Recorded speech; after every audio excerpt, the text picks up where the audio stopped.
Hello mga kabatang Quiapo, ito na po ang recap ng September 4. Sandali lang, may special treatment tayo para sa kanya. Tanggol ang tinutukoy.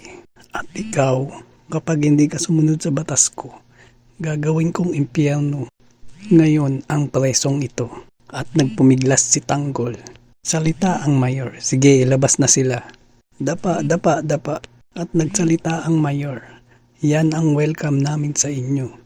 Para mawala ang mga kayabangan sa katawan ninyo. Makinig kayo. Ito ang magiging batas nyo sa araw-araw. Ito ang magiging paulit-ulit ninyo.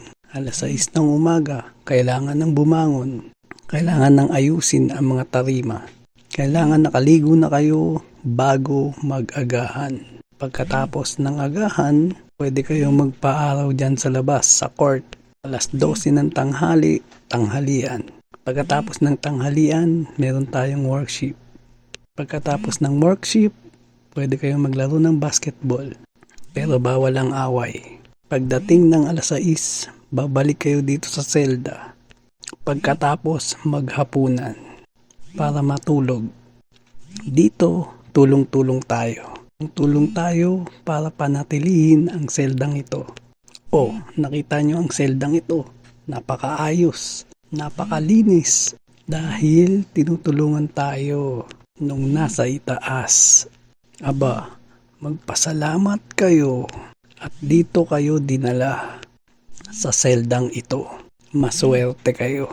Nagkakaunawaan ba tayo? Sagot! Sumagot ang mga katropa ni Tanggol. Opo. At sinabi ng mayor na, tayo. Pumunta na kayo sa mga pwesto ninyo. Tinitigan ng mayor si Tanggol. At nagkatinginan sila.